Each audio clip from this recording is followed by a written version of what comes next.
Okay, so now we have our Bloodhound open. It's a blank screen. We've got our file transferred over, and we're ready to do some Bloodhound reviewing. So let's go ahead and do upload data over here on the right. It's a little up arrow. And then I have my file.zip in my home folder. So I'm going to go here and I'm going to go file.zip. We're just going to upload this. You're going to see it's processing all of the JSON files that are coming through. And in just a second, it will have us some nodes available. So now let's go ahead and click over here on the little hamburger. And you can see that we've got 9 users, 3 computers, 52 groups, 3 sessions, 512 access control lists, and 592 relationships. That's a lot of numbers. So what we're looking at, and yours might be a little different because it's looking at sessions. So based on who you had logged in at the time, and mine have, I've been just logging in kind of willy-nilly on either Frank Castle or administrator or wherever. So the different sessions could be different versus how you've been logging in. But the group should be relatively the same, computer should be the same, users should be pretty much the same. So we can go over to queries, and they have some pre-built queries for us. So let's find all domain admins. And we can look here and it says, hey, administrator's a domain admin, T-Stark's a domain admin, and if we drag this over just a bit, SQL Service is a domain admin. So right away, we know all the domain admins.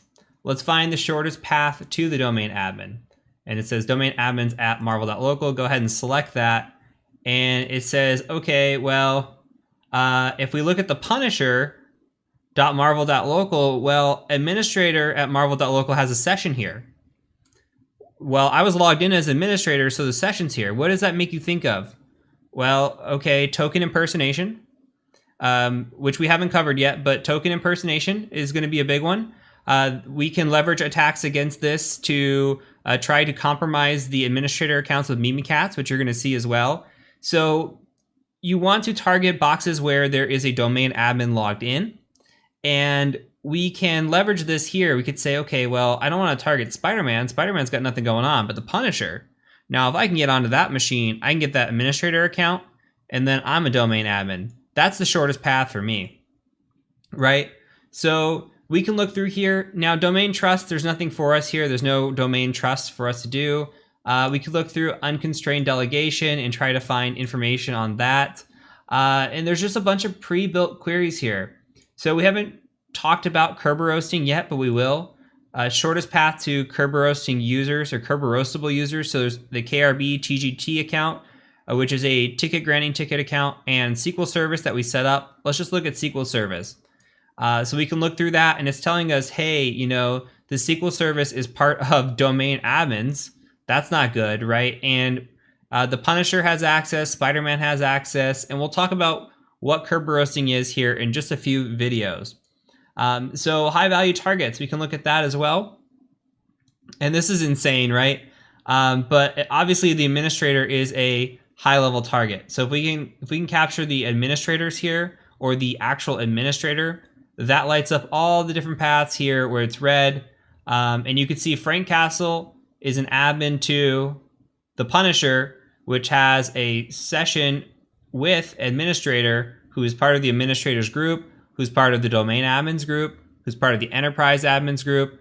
And you can kind of just look through here and see all the different memberships and all these unique graphs. Look at this. Look at the complexity that's going on here, right? And this is just 9 users, 3 computers. Imagine a network and how complex this is, and imagine having to try to figure this out for yourself, where we can just click a button and we know all the domain admins. Or we can just click a button and see where the domain admin has a session. This is amazing stuff here. So when you're doing an assessment and you've got compromise and you're on a machine, you might as well run Bloodhound and gather as much data that you can out of that machine, out of that network, and see where your next movement is, and really start to target your paths.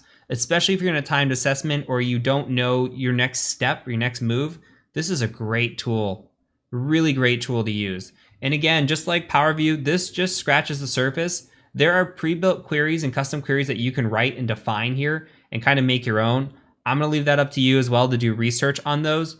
Honestly, I use pretty much what's in here as the pre-built, and that's enough for me. But if you want to go more deep here and go into custom queries, you're welcome to do that as well. But this is a nice overview of what Bloodhound is capable of and how you can enumerate with it. So that's it. Hopefully this was informative for you. I just wanted to provide a quick overview of a couple tools that we can use. The enumeration process never changes, right? Once we have an account on a network, we're going to enumerate. We're going to enumerate before we get an account. We're going to try to find access. Once we get access, we're going to re-enumerate. We're going to see what information we can learn once we've gathered that account. And then again, every time we have access to a new machine, we don't know what stones that's going to uncover. As you're going to see in the next section, one machine to the next can be a huge difference based on who's logged in and what information that has on it. You don't know if that information on there, has maybe a text file with documents or passwords in it. You don't know if there's a administrator logged into that computer, and then we can impersonate that administrator. There's so many different things that change from machine to machine. Enumeration is important. And the tools and techniques all the way through this course that you've learned already, Nmap, digging around, just looking around for information is important. And then just adding these two tools here to your arsenal, going to make you significantly better as a pen tester. And it'll give you something to talk about in an interview as well. You can say, look, I use PowerView and I use that to look through for, users, groups. I look through policies, group policies, computer policies, and you could be able to talk to those, and you could say, look, I use Bloodhound, and I look at that to look at the administrators in the network. What administrators are on what machine? What's my shortest path to the domain admin? What are my high value targets?